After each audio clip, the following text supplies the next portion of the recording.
are the Advocacy Fellows, heroes voicing for and empowering young adults with learning disability.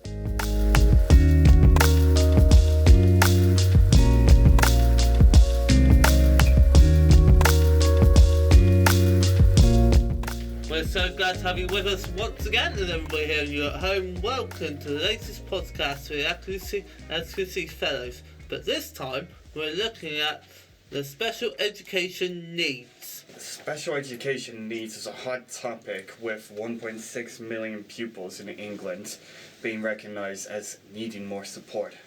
There are over 400,000 pupils with an educational health and care plan which supports a person up to the age of 25.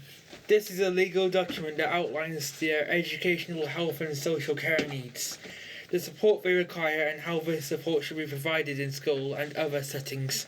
This time we are very honoured to be joined by the young ambassadors from SENDItForward, who are part of Action for Children Kernow Connect. We are very excited to hear about what the work they do. Welcome to Olivia, Seren and Jack. What do you do?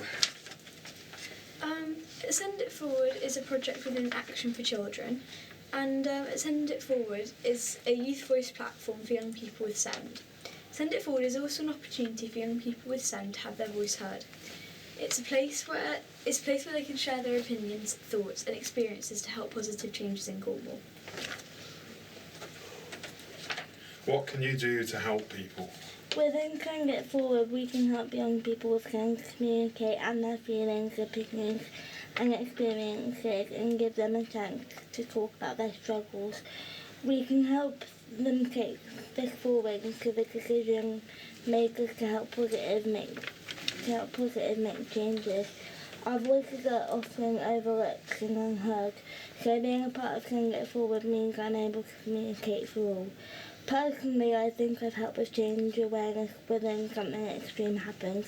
My school is adapted since my mum fought for help and change. The recent thing I'd like to see change is on facilities, accessibility in public places, especially in the place I live in, Cornwall, like hydrating facilities, pavements, shop doorways, steps, schools, including the facilities. Do you support older groups with special educational needs? Of course, because we want to make everybody feel included. Our group goes up to 25 years old, and we want to get everybody's views and experiences, including people in their 20s. Also, if you have experiences that you'd like to share to help young people move forward in Cornwall, we will accommodate you, because we know it's important to get all people's perspectives. Were you interviewed for your role? Yes, we all had an interview and met with Sammy. We all live in Cornwall and are passionate about changing things and making them better for all young people with SEND who live in Cornwall. One of our young ambassadors, Caden, said, I was interviewed for my role as a young ambassador as I originally helped shape SENDItForward through the Youth Council back in 2022. Pretty sure I want to know, and the viewers at home would like to know, how do you join the focus group? Sammy visits lots of different schools and facilities around Cornwall to hear what young people have to say.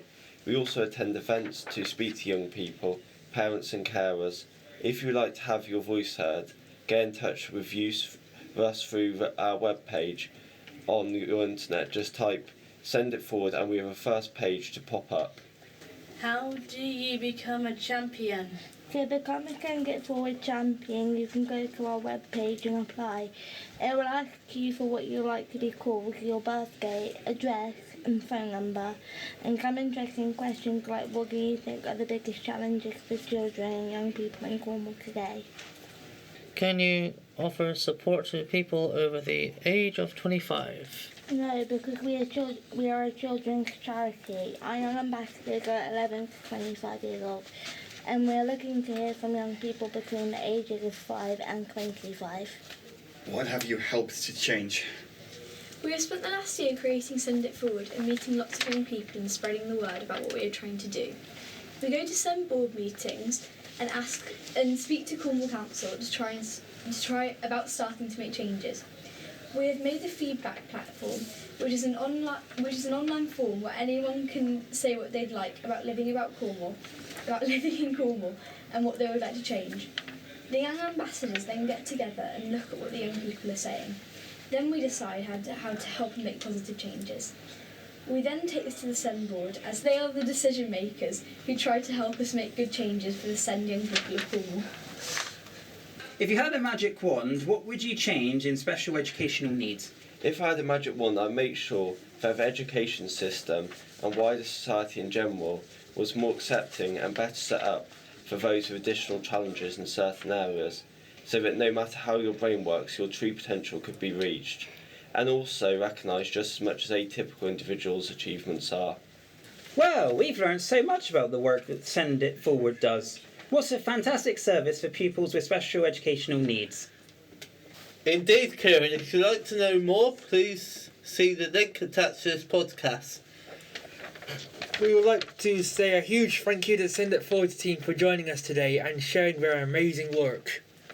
Thank you as normal to Nick from KMF Radio for recording our podcast. A huge thank you to all of the Advocacy Fellows for their continuous hard work. A huge thank you to you for listening. If you enjoyed the Advocacy Fellows podcast, don't forget to smash a big thumbs up and hit the big red subscribe button down below. And we'll see you next time for more Advocacy Fellows podcasts. Until then, for next time, from Nick and all the team here, it's goodbye. This video was produced by Discover Voices, part of Disability Cornwall and Isles of Scilly. To check out all of our content, simply search Discover Voices on YouTube.